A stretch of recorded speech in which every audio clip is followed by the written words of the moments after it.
Today on CCX News, more reaction on the announcement of the Brooklyn Park Cub store closure. Today we hear from an employee impacted by the decision. More than 100 people work at the Brooklyn Park Cub along West Broadway and Brooklyn Boulevard, and come November 16th, all of those employees will have to find work elsewhere.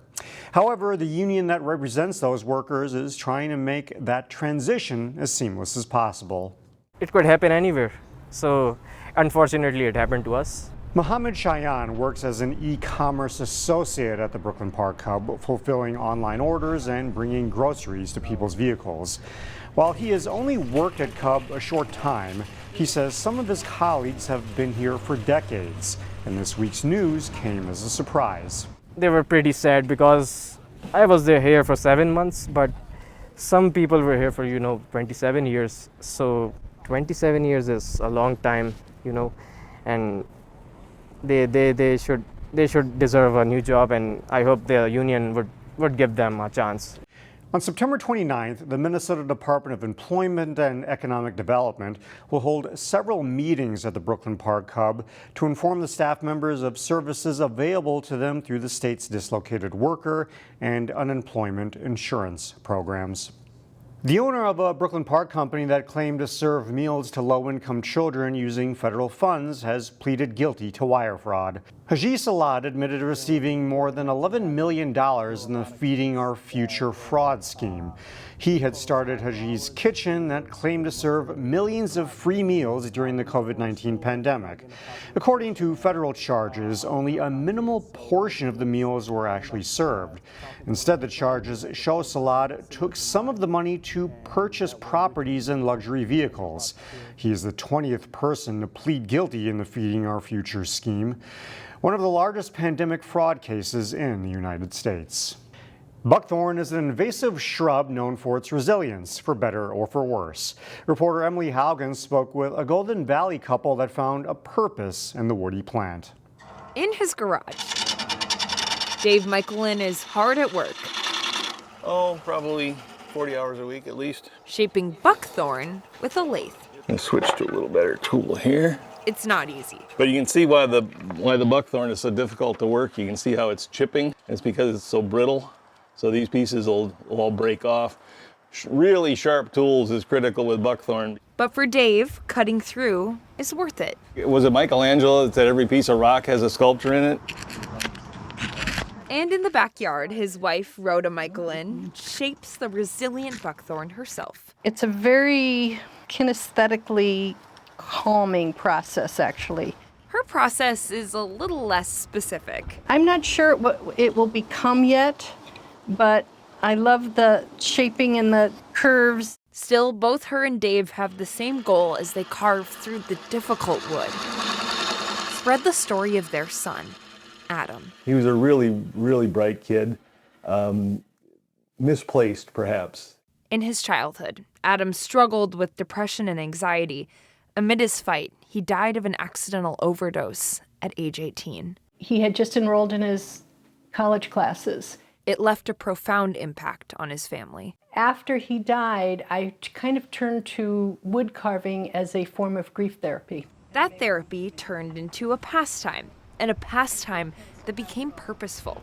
Something resilient, like buckthorn. That sometimes people don't recognize how wonderful something is until they look beyond. The Michelins sell their projects to raise awareness for substance use disorder. This year's project is going toward a group that raises awareness of the opioid epidemic. They've been able to reach over 100,000 kids, and the program is amazing, so we're really proud to be able to support them. Each piece is marked with Adam's initials. Keeping his memory alive, honoring his struggle, and keeping him with us. Etched into something beautiful that lasts a lifetime.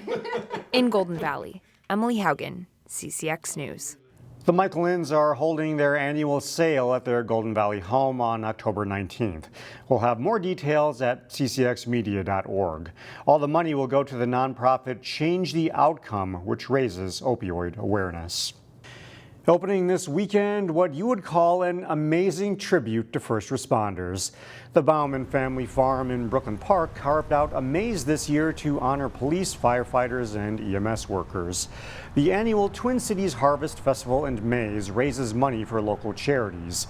This year, a portion of ticket sales will go to the Minnesota 100 Club, which supports families of first responders who have died in the line of duty. Farmer Bert Bauman says this year's creation is especially meaningful.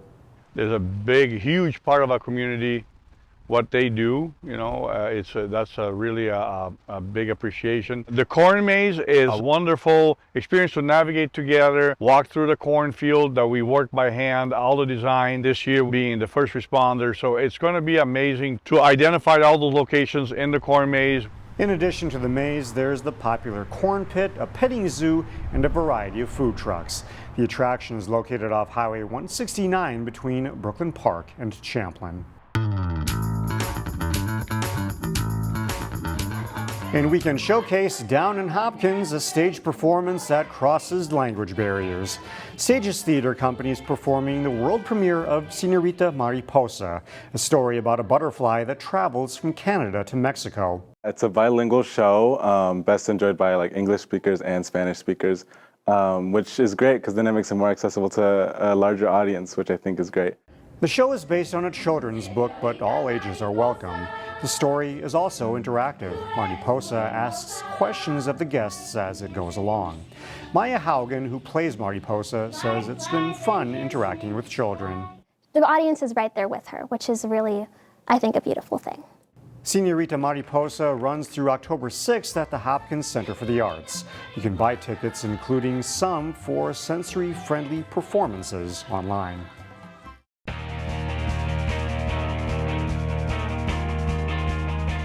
The Maple Grove and Champlin Park boys soccer teams have met for the Section 5 3A title the past 2 seasons, with Maple Grove winning each time.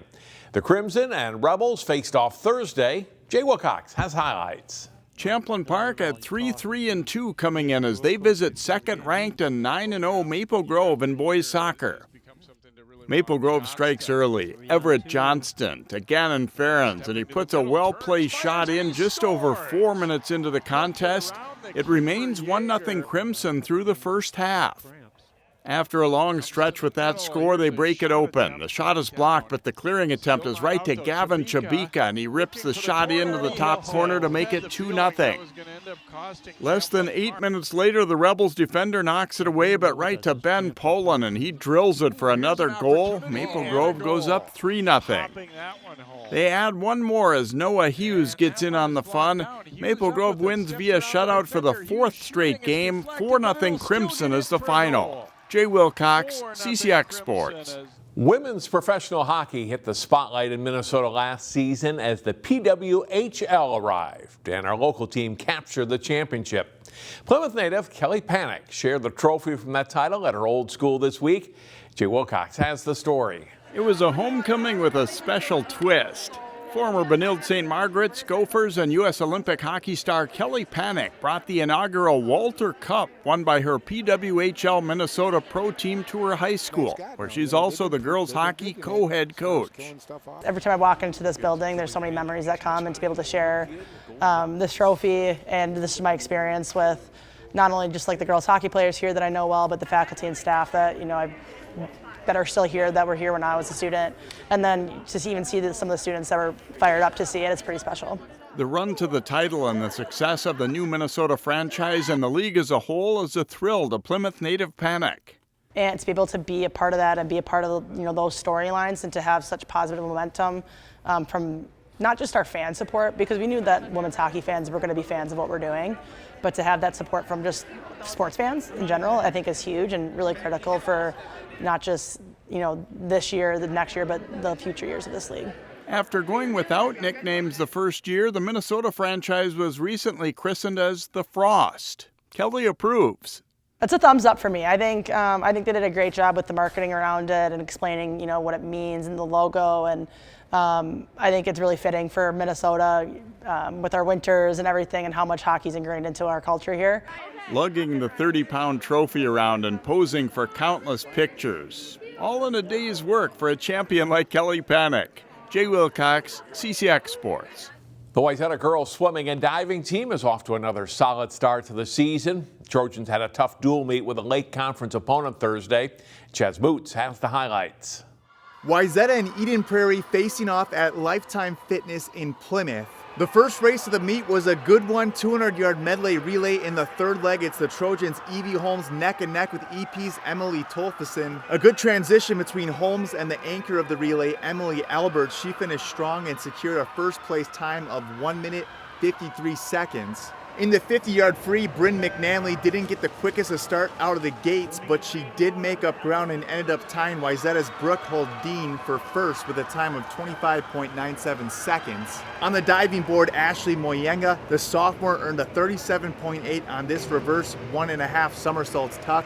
Moyenga's first place final score was 229.45. A great three-way finish in the 100-yard butterfly. It's Holmes taking first again, clocking a time of 1 minute 1 second. In the 100 free, McNanley cruised to a first place finish. 55.79 seconds was her time. Wayzata earns a dual conference win, 105-70 over EP. In Plymouth, Chaz Moots, CCX Sports. Find more prep sports games and highlights at ccxmedia.org and follow us on social media.